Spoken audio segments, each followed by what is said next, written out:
Hello everyone, welcome to a new video at Sedney Scale Garage. I'm Patrick.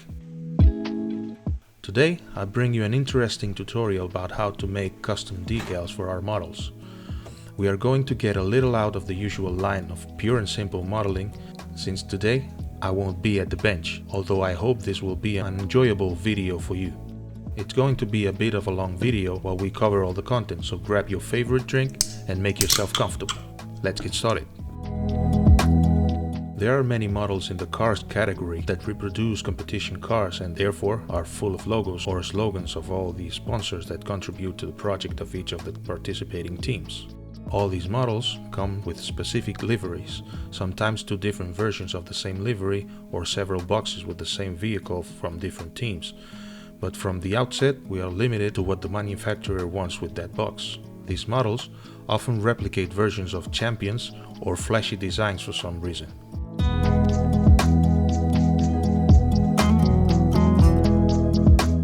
If we're not happy with these preset liveries, we can go to the aftermarket to find decal sets that other specialist manufacturers have decided they like. These sets are usually pricey compared to the model itself, and we are still subject to what a third party has chosen for us. There's still another option though. Looking for reference photos of our model, we may find a decoration that is not available as commercial decals and that appeals to us for whatever reason. For these cases, we can venture to design our own decal sets. The process is very simple, except for the searching of the right logos, and preparing them can be quite boring. It is important to know that this video focuses on the design and production of decals for racing vehicles, but the process in general can be applied to any other modeling discipline.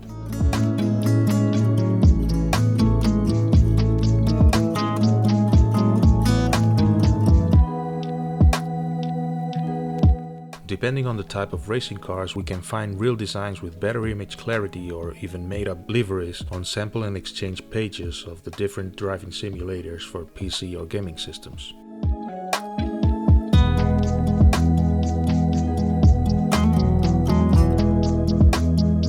For this demonstration, I'm going to take this model of the 2019 Mercedes-AMG GT3 from the Acotis ASP team, which participated in the GTWC Europe Championship.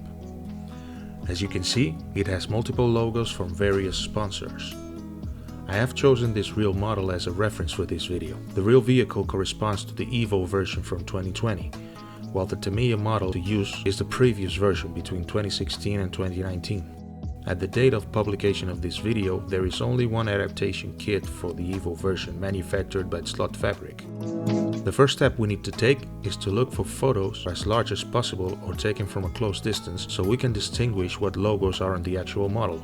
Many of the teams show drawings of their cars with the sponsorships that can be useful as a guide. But it is important to know that the location of the vinyls on the car can change from one race to another. It is appropriate to get as many detailed photos as possible to have all possible references and angles of the real model. There are two types of digital graphics: bitmaps as BMP, JPG, PNG, and vector maps as AI, DXF, DWG, SVG. Bitmaps are arrays of pixels that get their color in the form of RGB codes, red, green and blue, for each of those pixels. As they are files with predefined sizes given their initial matrix, it is impossible to scale these images without loss of data, and therefore of detail. Depending on the resolution, dpi, and the program we use and its scaling algorithm, the loss will be greater or less, but it will always exist.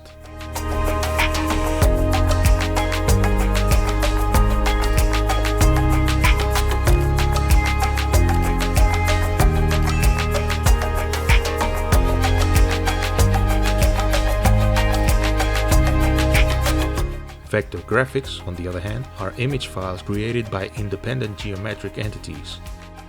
Each object will have a start point, an end point, and a path, apart from fill color and a stroke color and weight. The advantage of these types of image is that we can scale them as much as we want without the slightest loss of quality.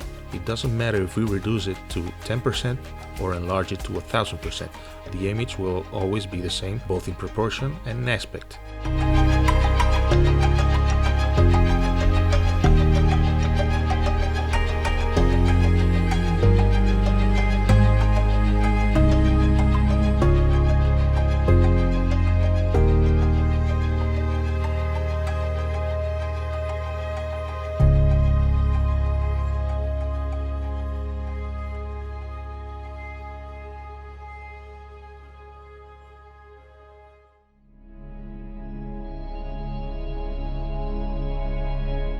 Now that we have the reference photos and we know that vector images are the most suitable, we have to do the work of finding the right images. For this, Google is our friend. Finding the names of the sponsors and adding them to the search box along with the term vector, we will get multiple options. Some of them will be paid, but if we can, we will avoid them, trying to visit pages like worldvectorlogo.com or seeklogo.com among others, which are community contributions and therefore free. All those logos that we collect, we will save them in a folder in our computer.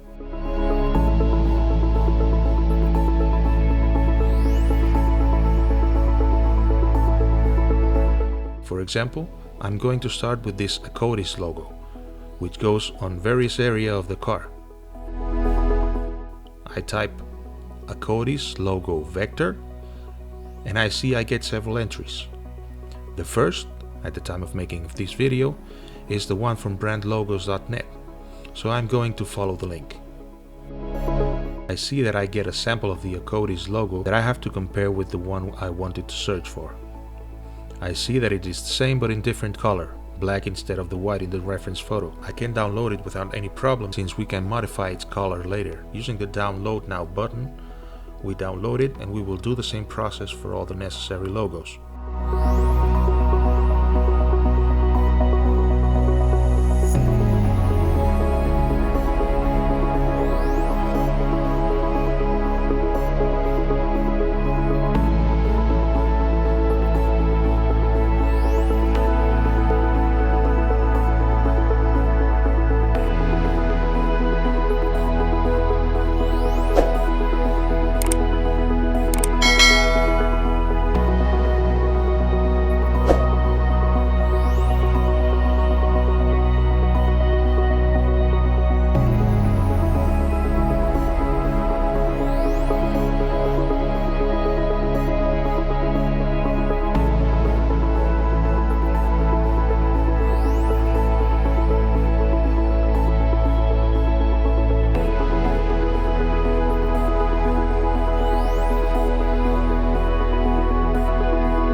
There will be times when, either due to complexity of the image or because no one has previously transferred the logo to vector, we will only find bitmap files in PNG, JPG. In this case, the most interesting thing is downloading and saving the largest image we can find, and later you will see why.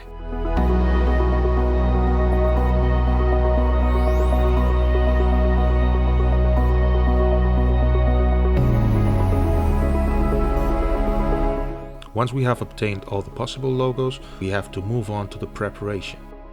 To do this, we will open our favorite vector drawing program. In my case, I use Adobe Illustrator, so the process you will see will be specific to this program. Most vector drawing programs work in a very similar way, so there will be a specific process for your program, but the basis is the same. With the model body in hand, we will measure all the widths of each and every one of the logos. In the case of the Artista logo on the side, it has to be 33 mm or 1 5/16 of an inch in size on the mockup, judging by the size on the actual model. We will open the vector file with our editor and we will need to scale the logo to the proper dimensions that we have taken before. These editors usually have an aspect ratio lock that must be activated so the image is scaled proportionally. So you only have to enter the previously measured width and the height will adapt proportionally. We must also take into account that we must manually reduce the strokes of the figure so that they are in an adequate proportion. Now that we have rescaled the images, we save the file and do this process for each of the images that we need.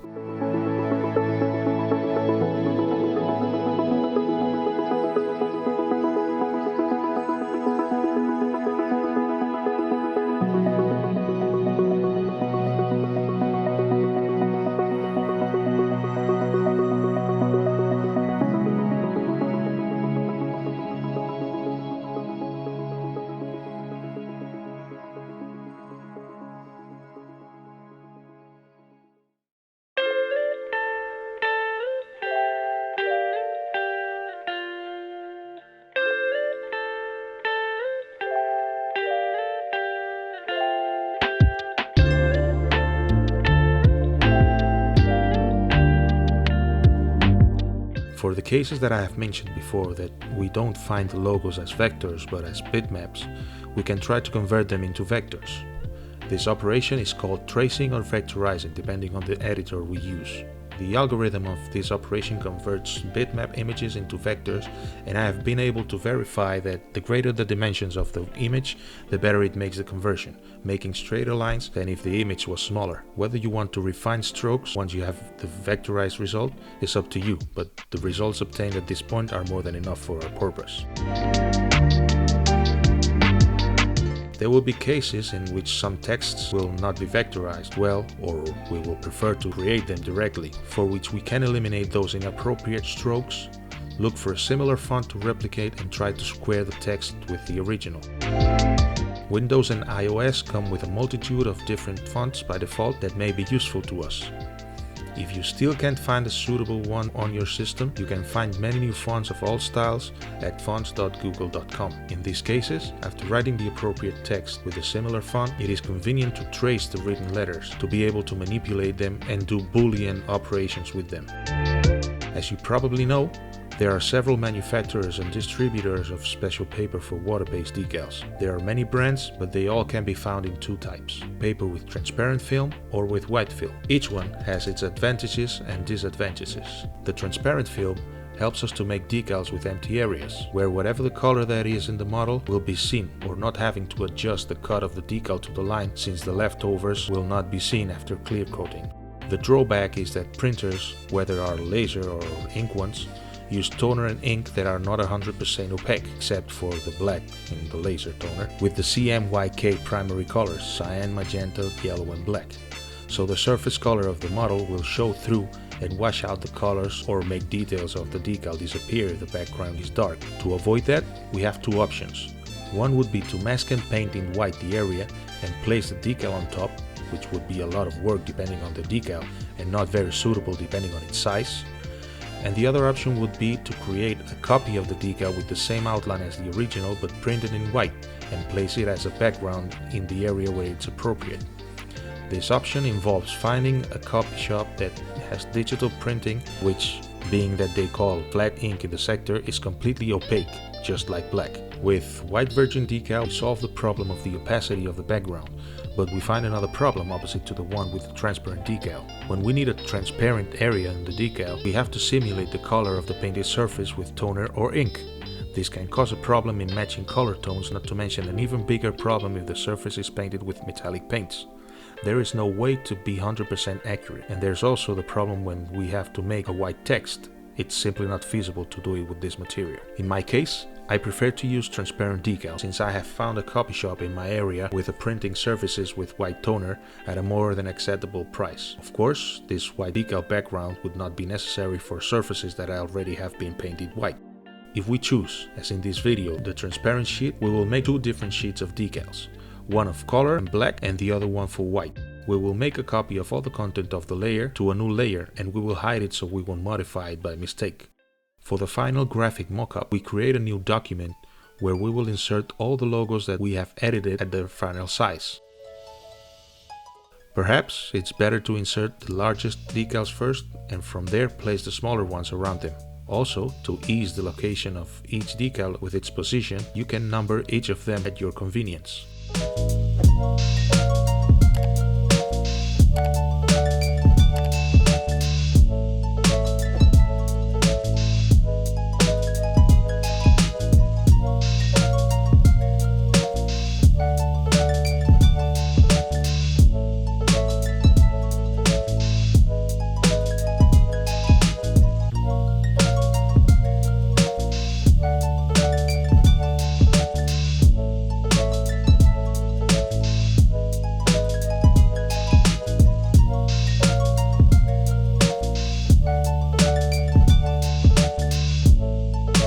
If in any of the images that we have to use there are areas in white, we must remove them from the image. Vector images use a separate shape for each color, except in cases of gradients.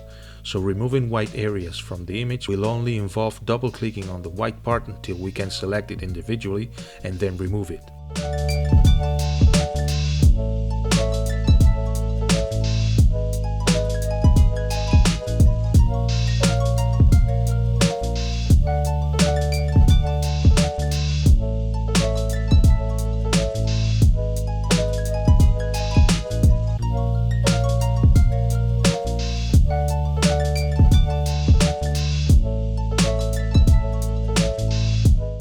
colored decal sheet, nothing can be left in white, making those areas completely transparent.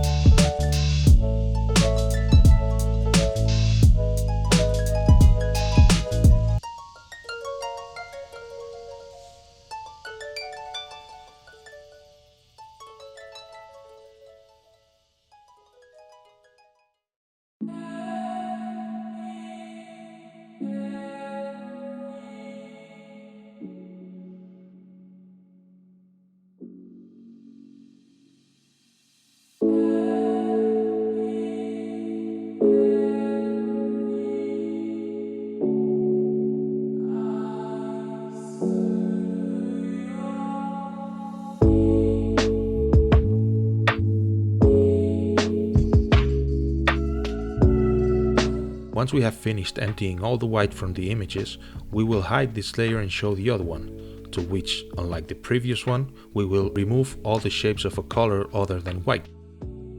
This way we will have two layers of complementary images, one colored and the other one white. My recommendation for large areas with large amounts of white is to paint the background in white and put the decal only in color. If, as in my case, you find a copy shop that can print in white, ask for information of the file formats they accept and how to send them, since each shop will have their settings depending on the machines they use.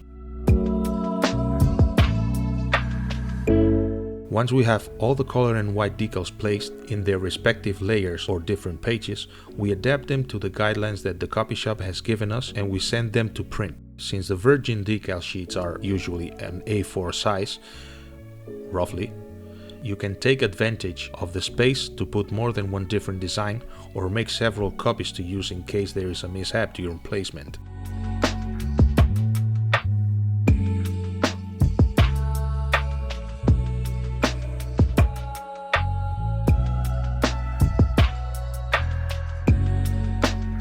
Here you can see a sample of the result of a decal printing and its quality.